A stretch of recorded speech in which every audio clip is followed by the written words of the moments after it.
TBC 클리닉 건강 365 오늘의 주치 대구 가톨릭대병원 심장혈관흉부외과 전윤호 교수와 함께합니다. 교수님 어서 오세요. 안녕하세요. 안녕하세요. 저는 대구 가톨릭대학병원 심장혈관흉부외과 폐식도 파트의 전윤호 교수입니다. 네, 반갑습니다. 오늘의 주제가 바로 폐이식입니다. 사실 현재 국내 병원 11곳 정도에서만 가능한 아주 어려운 수술이다 이렇게 알고 있는데요. 대구 경북권에선 유일하게 교수님이 계신 대학병원에서만 폐이식 수술이 가능하다고 들었습니다. 네, 맞습니다. 우리나라에서 처음으로 폐이식을 시행한 곳은 세브란스 병원입니다. 폐이식은 1996년도에 시작됐고 2010년 이전까지는 전국적으로 연간 10건 미만으로 시행되었습니다. 2010년 우리 가습기 살균제 피해로 폐이식 수가 급격히 증가했고 2019년도에는 연간 수술 건수가 100건을 넘어섰습니다. 2024년 작년에는 약 185건의 폐이식 수술이 시행되었고 현재 전국 11개 병원 정도에서만 수행할 수 있는 고난도 수술입니다. 대구 경북에서는 2022년도에 대구 가톨릭병원에서 최초로 폐이식이 시행되었습니다. 그렇군요. 우리 몸의 모든 장기가 다 소중하잖아요. 네. 그중에서도 교수님, 이 폐는 어찌 보면 이 호흡과 관련된 생명을 또 유지해주는 직결된 기관이기 때문에 더 중요한데 이런 폐가 나빠져서 폐이식까지 이제 고려를 해야 된다. 분명히 원인 질환이 있을 것 같거든요. 네, 맞습니다. 폐이식을 고려하는 원인 질환은 매우 다양하게 있습니다. 그중에서 가장 흔한 질환은 특발성 폐섬유증입니다. 우리나라에서는 인구 10만 명당 약 35명 정도가 발생하고 전체적으로는 약 15,000명 정도의 환자가 있습니다. 특히 65세 이상에서는 500에서 1,500명당 1명꼴로 발견돼서 드물지 않은 질환입니다. 그 밖에도 폐이식을 고려하는 질환은 1차성 폐동맥 고혈압, 폐기종, 만성 폐쇄성 폐질환 등이 있으며 대부분 서서히 악화됩니다. 반면에 급성 호흡곤란 증후군은 갑자기 발생하며 폐혈증, 심한 외상, 폐렴 등 다양한 원인으로 생길 수가 있습니다. 급성 호흡곤란 증후군은 연간 인구 10만 명당 11명 정도에서 발생하며 회복되는 환자는 대부분 폐 손상이 회복돼서 폐 기능이 정상으로 돌아옵니다. 하지만 일부 환자에서는 폐포 손상이 회복되지 않고 상처 조직으로 남아서 섬유화가 진행되고 이 경우 인공호흡기를 뗄 수가 없으면 폐이식을 고려하게 됩니다. 네. 그럼 오늘은 폐이식이 필요할 수 있는 원인 질환에 대해서 먼저 짚어보고요. 이어서 이식 수술에 대해서도 이야기 나눠보도록 하겠습니다. 교수님, 먼저 특발성 폐섬유증, 이게 이제 폐가 굳는 질환이라는 건데 정확하게 어떤 병인지 그리고 왜 앞에 특발성이라는 단어가 붙어서 불려지나요? 특발성 폐섬유증에서 특발성이라는 단어는 원인을 알 수 없다는 의미입니다. 즉 원인 불명의 폐실질 섬유화가 만성적으로 진행하는 질환으로 주로 60세 이상의 노년층에서 폐에 국한돼서 발생합니다. 폐실질은 폐포가 있는 부위입니다. 그래서 기관지나 세기관지와는 달리 산소와 이산화탄소의 가스 교환이 이루어지는 공간입니다. 특발성 폐섬유증에서는 이 폐실질이 딱딱하게 변성되고 폐가 굳고 부풀지 못하게 되며 산소와 이산화탄소 교환이 어려워지게 됩니다. 진단 후 평균 생존 기간은 약 3에서 5년으로 예후가 좋지 않은 질환이지만 환자마다 병의 진행 속도와 경과는 다릅니다. 주된 증상은 운동 시 호흡곤란과 만성적인 마른 기침이며 만성 저산소증이 지속될 경우 손가락 끝이 둥글게 변하는 곤봉지와 청색증이 동반될 수 있습니다. 네. 폐섬유증이라는 말 앞에 이제 특발성이 붙으니까 말씀하신 대로 뭐 아직까지 완전히 밝혀지지는 않아도요. 제가 생각을 해보면 뭐 미세먼지라든지 흡연과 아주 밀접한 관련이 있을 것 같거든요. 네, 맞습니다. 정확한 원인이 밝혀지지 않았기 때문에 특발성이라고 불리지만 일부 위험 인자는 알려져 있습니다. 가장 잘 알려진 위험 인자는 흡연이며 그 외에도 분진, 흔히 말하는 먼지죠. 그리고 대기오염, 유전자 변이, 미식도 역류질환, 수면무호흡증, 각종 감염 등이 있습니다. 네, 앞에서 호흡곤란 그리고 만성 기침이 주된 증상이다 이렇게 얘기를 해주셨는데 기침이 오래가고 숨이 차면 이게 사실 단순 감기나 천식이랑 어떻게 구분을 좀 할 수가 있을까요? 너무 좋은 질문인데요. 네, 궁금하네요. 단순 감기는 시간이 지나면 기침이 자연스럽게 멈추며 숨찬 증상은 나타나지 않습니다. 반면 천식과 특발성 폐섬유증은 여러 점에서 구분이 됩니다. 증상 측면에서 천식은 기관지가 좁아지기 때문에 호흡 시 쌕쌕거리는 소리가 들릴 수 있으며 계절이나 환경의 변화에 따라 증상의 호전과 악화를 반복할 수 있습니다. 검사 측면에서 폐 기능 검사와 흉부 CT를 통해 두 질환을 구분할 수 있습니다. 만약에 진단할 때 폐 기능 검사 했어요. 네. 그리고 흉부 CT도 찍잖아요. 네. 그러면은 바로 뭐 확진이 가능한지 궁금하네요. 저는 조직 검사도 사실 해야 되지 않을까. 네, 얄팍한 지식으로 한번 생각을 해봤거든요. 네. 검사의 정확성에 대한 연구는 제한적이지만 폐 질환을 유발할 다른 원인이 없고 흉부 CT에서 전형적인 통상 간질성 폐렴 소견이 나타난 경우에는 조직 검사 없이 확진할 수 있습니다. 전형적인 CT 소견이 없는 경우에 흉곽경화 폐 조직 검사가 필요할 수 있습니다. 네. 그럼 특발성 폐섬유증은 약으로는 병의 진행을 좀 막을 수가 있을까요? 혹시나 완치가 가능한 치료도 있나요? 현재 완치를 가능하게 하는 치료제는 아직 없습니다. 네. 하지만 질병의 진행을 늦추는 약제는 있으며 대표적으로 항섬유화제인 퍼페니돈과 닌테다닙이 있습니다. 우리나라에서는 퍼페니돈이 보험급여 대상입니다. 이들 항섬유화제는 폐섬유화의 진행 속도를 늦춰서 폐 기능을 감소하는 속도를 약 50% 정도 줄임으로써 생존 기간을 연장하는 효과가 있습니다. 특발성 폐섬유증 환자의 경우 진단 후 5년 생존율이 43%이고 심전 생존율은 약 15% 정도밖에 되지 않습니다. 전 세계적으로 특발성 폐섬유증에 대한 신약 개발도 진행되고 있습니다. 약물 치료에도 질병이 진행해서 호흡곤란이 심해지고 일상생활이 어려워진 경우에는 환자의 전이 상태가 수술을 견딜 수 있다면 폐이식을 고려하게 됩니다. 제가 교수님 말씀 들으면서 생각해 보니까 네. 우리 팬데믹 시기 있잖아요. 네. 그때 유독 이 코로나 때문에 폐렴 환자들이 늘어났다는 소식을 많이 접했거든요. 맞아요. 그리고 이 폐렴이 특정 질환으로 많이 발전했다고 들었어요. 네. 앞에서도 잠깐 언급을 해주셨는데 급성 호흡곤란 증후군 구체적으로 좀 알고 싶은데요. 급성 호흡곤란 증후군은 이름 그대로 갑자기 호흡곤란이 심해지는 상태를 말합니다. 주로 지난 일주일 이내에 호흡기 증상이 시작되어 악화되고 방사선 사진에는 양쪽 폐 이상이 확인되며 심한 저산소증이 나타난 경우에 진단됩니다. 급성 호흡곤란 증후군은 60가지 이상의 다양한 원인에서 발생할 수 있고 결국 폐포에 있는 모세혈관이 손상되면서 나타납니다. 손상된 혈관에서는 물과 세포들이 새어나와 수시간에서 수일 내에 폐포 안에 가득 차게 되고 폐포가 손상되면 인공호흡기 없이는 생명을 유지하기 어려울 정도로 숨쉬기가 힘들어집니다. 네. 그래서 대부분의 경우 인공호흡기를 사용하게 됩니다. 그렇군요. 그럼 혹시 코로나19나 독감처럼 바이러스 감염이 주된 원인인지 아니면 어떤 원인이 있을 수가 있는지 궁금합니다. 혹여나 폐에 어떤 직접적인 문제가 없어도 생길 수가 있나요? 이 급성 호흡곤란 증후군은 가장 흔한 원인은 폐혈증입니다. 예. 폐혈증은 바이러스나 균 등의 감염으로 전신에서 염증 반응이 일어나는 상태를 말합니다. 이외에도 심한 외상, 위 내용물의 폐흡인, 화학물질 흡입, 익수, 췌장염, 과민 반응, 화상, 바이러스 또는 세균 감염 등 다양한 원인으로 발생할 수 있습니다. 평소 폐에 문제가 없던 사람에게도 여러 원인으로 인해 급성 호흡곤란 증후군이 발생될 수 있습니다. 다만 발생 빈도는 드물어서 확률적으로 1년에 인구 10,000명당 1명 정도에서 발생합니다. 야, 10,000명당 1명 정도긴 하지만 왠지 그냥 네. 좀 걱정되는 사실 증후군이기도 하네요. 그렇죠. 근데 제가 이게 얼마나 위급한지 사실 잘 모르잖아요. 그래서 또 검색을 해봤더니 이런 후기가 있었어요. 어떤? 마치 폐가 물에 잠긴 것처럼 숨을 쉬기 힘들다. 야, 진짜 이런 사례들이 굉장히 많던데. 듣기만 해도 갑갑해요. 그렇죠. 실제로 폐에서 이게 무슨 일이 일어나는 겁니까?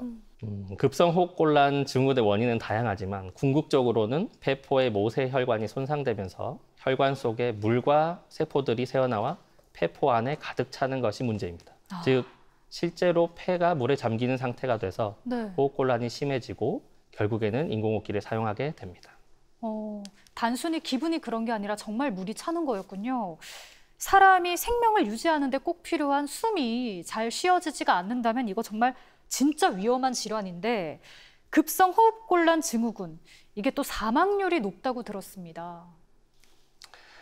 맞습니다. 급성 호흡곤란 증후군은 현재까지 특별한 치료제가 없으며 주된 치료는 대증적 치료입니다. 즉 폐혈증, 폐렴, 심한 외상, 이런 급성호흡곤란 증후군을 유발하는 원인 질환을 치료하고 폐가 스스로 회복되도록 생명을 유지하는 보존적 치료가 중요합니다. 각종 보존적 치료법이 발달하면서 급성호흡곤란 증후군의 사망률은 예전에 비해 감소하긴 했지만 여전히 40% 정도의 사망률을 보이고 있습니다. 급성호흡곤란 증후군, 이게 되게 말이 어렵네요. 그냥 어렵죠. 영어로 할게요. ARDS 이제 오. 환자들은요. 고농도 산소 요법을 제가 쓴다고 들었거든요. 치료 과정이 굉장히 궁금합니다. 네, 급성호흡곤란 증후군 ARDS는 평소 건강하고 폐 기능이 양호했던 환자에서는 고농도 산소요법만으로 회복되는 경우도 있긴 합니다. 하지만 대다수 환자분들은 호흡곤란이 악화되면서 인공호흡기를 사용하게 됩니다. 인공호흡기를 달고 있는 기간은 환자분마다 모두 다릅니다. 혹시 인공호흡기만으로 생명 유지가 어렵다면 심장과 폐의 기능을 대신해주는 에크모라는 장치까지도 사용을 합니다. 시간이 지나 폐 병변이 자체적으로 회복되고 인공호흡기와 같은 기계장치의 산소 농도와 호흡 압력을 최소한으로 낮출 수 있을 때 인공호흡기를 뗄 수 있습니다. 이 ARDS에서 회복되는 환자분들은 폐포 손상이 대부분 다시 회복되어 폐 기능이 돌아오긴 하지만 소수의 환자에서는 폐포 손상이 회복되지 않고 상처 조직으로 남아서 섬유화가 생기게 됩니다. 이런 환자에서 인공호흡기를 뗄 수 없을 때 우리가 폐이식을 고려할 수 있습니다. 네. 그런데 이런 원인 질환이 있다고 해서 다 수술을 하는 건 아닐 것 같은데요. 폐 이식을 결정하는 어떤 기준과 그 과정은 어떻게 되나요? 폐이식 대상자는 세계 심폐이식학회 국제 가이드라인을 기준으로 해서 이식 가능 여부를 우리가 평가를 합니다. 결국 수술을 견딜 수 있는 신체 상태인지 그리고 수술 후 면역 억제제를 안전하게 사용할 수 있을지가 핵심 판단 기준이 됩니다. 이식이 가능한 환자는 암이 없거나 완치 판정을 받은 경우, 그리고 신장이나 심장 등 주요 장기 기능이 양호한 경우, 그리고 최근 30일 이내에 뇌경색 또는 뇌출혈을 진단받지 않은 경우여야 합니다.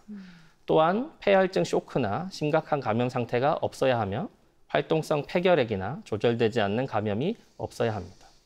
더불어서 전신 기능이 심하게 저하되어 있지 않아야 하고 치매 등 심한 인지 기능 장애가 없어야 합니다. 이식 후 평생 면역 억제제를 복용해야 되기 때문에 치료에 협조적이어야 되고 경제적이나 사회적으로 가족이나 보호자분들의 충분한 지원을 받을 수 있는 환경 또한 중요합니다. 네. 그런데 교수님, 수많은 환자들이 이식을 기다리고 있는 만큼 사실 수술 순서는 아무래도 환자의 응급도가 참 중요하겠죠. 맞습니다. 우리가 폐이식 등록을 완료하면은 환자의 상태에 따라 응급도가 결정이 됩니다. 응급도는 0에서 4까지 구분되고 있고 응급도 0이 가장 긴급한 상태로 이는 인공호흡기나 에크모를 사용 중인 환자를 의미합니다. 등록 후에 대기 중 뇌사자로부터 기증폐가 발생이 되면 정해진 우선순위에 따라 이식이 진행됩니다. 이 우선순위 기준을 말씀드리면은 응급도가 높은 환자, 응급도 0이 최우선이고 네. 기증자와 혈액형이 동일한 환자, 그리고 같은 권역에 속한 환자, 그리고 등록 시점이 빠른 환자 등을 기준으로 우리가 순위를 정합니다. 네. 방금 말씀드린 권역은 이제 3개의 권역으로 구분이 됩니다. 제1권역은 서울, 경기, 강원, 제주 지역이고 제2권역은 충청도, 전라도 지역입니다. 제3권역이 우리 영남권으로 대구, 경북이 이곳에 속합니다. 이처럼 권역을 구분하는 이유는 적출된 장기를 이송하는 시간이 길어지면 길어질수록 이식 결과에 부정적인 영향을 줄 수 있기 때문입니다. 또한 2023년부터 폐이식에 한해서만 응급도 0을 최대 3주간만 유지할 수 있도록 제도가 변경이 되었습니다. 이는 응급도 0의 상태가 장기화되면은 환자 상태가 악화돼서 이식 결과가 나빠질 수 있기 때문입니다. 따라서 응급도 0으로 우리가 등록할 때는 실제로 이식을 받을 수 있는 준비가 된 상태에서 등록을 하게 됩니다. 3주가 지나고 나면은 자동으로 응급도 1로 낮아지게 되고 이 경우 이식을 받을 확률은 낮아집니다. 네, 권역별로 또 응급도별로 꼼꼼하게 이제 따져서 매기게 되는데요. 사실 이식 수술에 가장 또 필요하고 핵심은 장기 기증이잖아요. 근데 사실 또 이식 가능한 폐를 구한다는 게 말처럼 쉽지도 않을 것 같고 또 절차도 복잡할 것 같거든요. 평균 대기 기간은 어느 정도 걸릴까요? 네. 우리나라에서는 매년 약 4,500명의 뇌사자가 발생하지만 그중에서 모든 폐가 이식에 적합한 것은 아닙니다. 실제로 약 40% 정도만이 이식 가능한 건강한 폐로 사용되고 있고 이식할 수 있는 폐가 제한적인 상황에서 폐이식 대기자는 2024년 기준 465명으로 꾸준히 증가하는 추세에 있습니다. 네. 그래서 2024년 기준으로 폐이식을 받은 환자의 평균 대기 기간은 약 260일입니다. 또한 2023년부터 응급도 0단계를 3주로 제한한 이후 응급도 1에서 이식을 받은 환자의 비율이 증가하였습니다. 이는 상대적으로 컨디션이 더 좋은 환자에게 폐를 이식함으로써 수술 성공률을 높이고 한정된 폐를 보다 효율적으로 활용할 수 있게 된 긍정적인 변화로 평가하고 있습니다. 네. 또 보통 이식 수술은 기증자에게서 장기를 적출하는 수술과 또 수혜자에게 이식하는 수술 두 개가 순차적으로 진행이 되잖아요. 특히나 우리 전윤호 교수님, 대구 경북에서 유일하게 폐 이식 수술을 하시는 교수님이니만큼 좀 수술 과정에 대해서 자세하게 알려주시면 좋겠습니다. 이 폐이식 수술은 두 개의 팀으로 구성이 됩니다. 하나는 폐를 적출하러 가는 적출팀, 다른 하나는 수혜자를 수술할 수 있도록 준비시키는 본진팀입니다. 적출팀은 뇌사자가 있는 병원으로 이동하여 폐의 상태를 직접 확인하고 이식 가능 여부를 결정합니다. 이식이 가능하다고 판단되면 본진팀은 장기 도착 시간을 계산하고 약 4시간 전에 환자를 수술실로 옮기고 이식받을 준비를 시작합니다. 수술은 에크모라는 장치, 아까 말씀드렸던 폐와 심장 기능을 대신하는 장치를 이용하고 대부분 양측 폐를 모두 이식을 합니다. 먼저 환자의 한쪽 폐를 제거하고 나서 기증자의 폐를 기관지, 폐동맥, 폐정맥 여기에 순서대로 연결을 합니다. 이후 반대쪽 폐에도 동일한 과정을 반복하고 이렇게 같은 수술을 양쪽에 시행해야 되기 때문에 수술 시간은 환자의 상태마다 다르지만 평균적으로 약 11시간 정도 소요가 되고 있습니다. 꽤 긴 대수술이네요. 그렇네요. 그런데 교수님께서 대부분 양측 폐를 모두 이식한다고 하셨잖아요. 궁금합니다. 예를 들어서 한쪽이 또 이상이 생길 수가 있기 때문에 이걸 사전에 막기 위해서 그렇게 하는 건가요? 결국에는 이 기존 질환들이 보통 양측성으로 와 있는 경우가 많고요. 그리고 한쪽 폐만 좀 문제가 있는 경우가 있다면 한쪽 폐만 이식을 할 수는 있지만 보통 일반적으로 양쪽 폐에 다 문제가 있는 경우가 많아서 양측 폐 이식을 하는 경우가 많고 이게 통계적인 부분이긴 하지만 양측 폐를 이식했던 환자분들의 생존율이 좀 더 길었습니다. 네. 그렇군요. 우리 교수님께서 또 사명감을 가지고 생명의 숨결을 불어넣는 역할을 하고 계시잖아요. 맞아요. 야, 이 수술이 참 만만한 수술이 아닙니다. 모든 수술도 마찬가지겠지만요. 수술하고 나면 환자 입장에서는 그래도 내가 적어도 이제 숨 쉬는 데 있어서는 불편함을 좀 느끼지 않을 것 같다는 기대감도 있을 것 같다는데요. 우리 입원 기간은 어느 정도 걸리나요? 수술이 성공적으로 이루어지고 거부 반응이 없다면 이 수술 전까지는 모든 이제 대부분의 환자분들이 인공호흡기나 고농도 산소에 의존을 하셨을 겁니다. 하지만 수술이 이렇게 잘 되고 나면은 산소 없이 스스로 숨 쉬고 걷거나 운동하실 수 있게 됩니다. 평균 입원 기간은 약 4주 정도인데 수술 전후의 상태에 영향을 많이 받습니다. 그리고 이제 회복 속도에 따라서 개인차가 커서 경우에 따라서는 수개월간 입원이 필요한 경우도 있습니다. 네. 그런데 장기 이식을 받으면요, 그 감염에 취약해지면서 면역 억제제를 평생 복용해야 된다 이런 얘기를 들었습니다. 혹시 폐도 마찬가지일까요? 맞습니다. 다른 이식 환자들과 마찬가지로 평생 면역 억제제를 복용을 해야 합니다. 이식된 장기는 본인의 것이 아니라 타인의 장기이기 때문에 우리 몸의 면역 체계가 이를 외부 물질로 인식하고 공격할 수가 있습니다. 따라서 이러한 면역 반응을 막기 위해 면역 억제제를 평생 복용하며 면역을 조절해야 합니다. 외부 물질로 인식을 하기 때문에 일단 평생 약을 복용하면서 이제 면역을 조절해야 하는군요. 그런데 이런 일이 발생하지 않으면 좋겠지만 네. 외부 물질로 인식을 하면 당연히 거부 반응이 생기잖아요. 네. 특정 증상들이 나타날 것 같거든요. 어떻습니까? 폐는 항상 공기와 맞닿아서 감염에 취약하며 면역 반응이 매우 강한 장기입니다. 이러한 특성 때문에 다른 장기 이식보다 면역 억제제 농도를 더 높게 유지해야 합니다.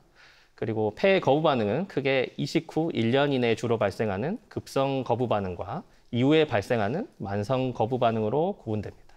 두 경우 모두 호흡기 증상이 주로 나타나며 급성 거부 반응은 발열, 기침, 호흡곤란, 피로감 등의 증상이 나타날 수 있고 이것은 약간 비특이적으로 나타날 수가 있는 부분입니다. 그리고 만성 거부 반응은 감염이나 흉수, 근육 약화 등의 이런 명확한 원인이 없이 점진적인 호흡곤란이나 이런 부분들이 악화되는 형태로 진행이 됩니다. 이식 후에는 이러한 호흡기 증상이나 평소와 다른 그런 변화가 있을 때는 즉시 이식병원을 방문해서 검사와 진료를 받는 게 중요합니다. 그렇군요. 이 거부 반응이 있을 때 대처 치료가 어떻게 이루어지는지도 굉장히 궁금하거든요. 네. 급성 거부 반응은 조기에 진단하면 고용량 스테로이드 등의 적절한 치료를 통해서 폐가 원래대로 회복되는 경우가 많습니다. 반면에 만성 거부 반응은 만성 동종 이식 부전이라고 하는데 폐 기능 검사로 진단할 수 있으며 현재까지 명확한 치료법은 없지만 반복되는 감염이나 위식도 역류 등을 조절하고 면역 억제제 용량을 조절하고 혈장 교환술 및 면역 글로불린 투여 등을 통해서 증상을 완화하고 상태를 안정시키는 치료를 시행합니다. 만성 거부 반응이 악화되어 일상생활이 어려워질 정도로 폐 기능이 저하되면 환자의 상태를 재평가하고 재이식 수술을 고려할 수도 있습니다. 네. 그렇다면 폐를 이식한 환자분의 평균 수명과 또 장기적인 예후는 어떤지가 궁금합니다. 폐이식 후 평균 생존 기간은 6.2년 정도이고요. 우리나라 폐이식 후 1년 생존율은 약 70% 정도입니다. 그리고 5년 생존율은 약 50%이고 11년 생존율은 약 32%입니다.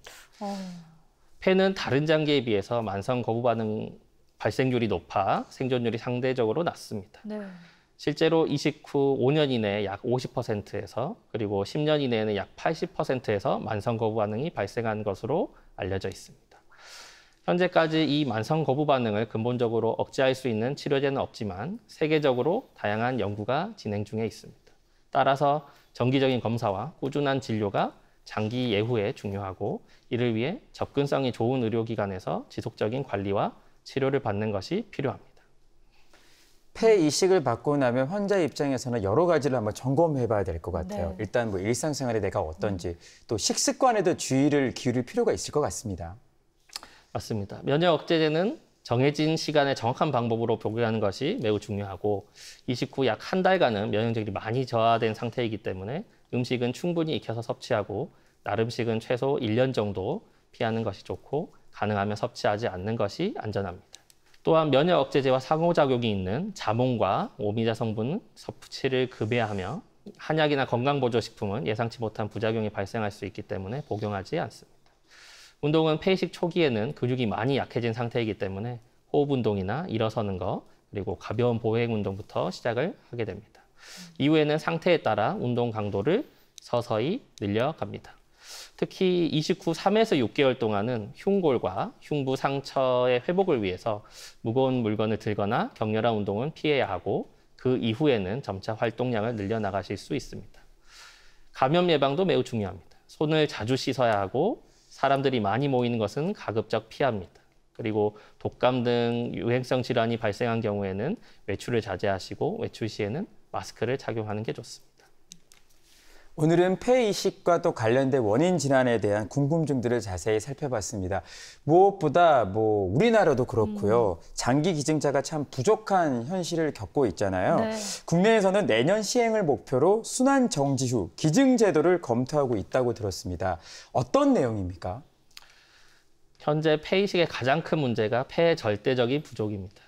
이 순환 정지 후 기증 제도는 이를 일부 해소해 줄 수 있는 제도가 될 것으로 생각되는데 이 제도를 설명드리자면 우선 회복이 불가능하다고 판단된 환자분이 계셔야 합니다. 그리고 무의미한 연명 치료를 중단하는 것과 장기를 기증하는 것에 먼저 동의가 되어야 합니다. 그리고 이제 환자의 생명 유지 장치를 제거한 뒤 심장이 스스로 멈출 때까지 기다리고 심장 박동이 재개되지 않음을 확실히 확인을 하고 사망이 공식적으로 확인이 되면 수실로 환자분을 옮겨서 장기를 적출하는 방식입니다. 이 제도는 유럽과 북미 지역에서 활발하게 시행되고 있고 기증자의 수가 최대 50%까지 증가하는 효과가 보고되었습니다. 네. 순환 정지 후 기증 제도, 이 절대적인 장기 부족을 해결할 하나의 방법이 될 텐데요. 이를 위해서 장기 이식법 등 관련 법률도 개정을 추진 중이라고 합니다. 환자와 의료진 입장에서도요, 정말 굉장히 반가운 소식이 될 거라는 생각이 드네요. 네, 맞습니다. 지금까지는 뇌사 판정을 받은 환자로부터만 폐를 기증받을 수 있었지만 이 제도가 시행된다면 기증 가능한 폐의 수가 늘어날 것으로 기대됩니다. 또한 국제심폐이식학회 보고에 따르면 뇌사자로부터 폐를 받은 환자와 순환 정지 후 기증을 받은 폐이식 환자의 5년 생존율에는 차이가 없었으며 10년 생존율에서는 오히려 순환 정지 후 기증을 받은 이식 환자에서 조금 더 좋은 결과를 보였다고 합니다. 따라서 이 제도는 폐이식을 간절히 기다리시는 환자분들에게 새로운 희망이 될 것으로 기대됩니다. 누군가의 마지막이 또 다른 누군가에게는 생명의 숨으로 직결될 수 있거든요. 여러분의 또 고귀한 또 정신이 생명의 바톤으로 잘 이어지길 바라겠습니다. 지금까지 도움 말씀에 대구 가톨릭대병원 심장혈관흉부외과 전윤호 교수님 함께했습니다. 말씀 고맙습니다. 고맙습니다. 감사합니다.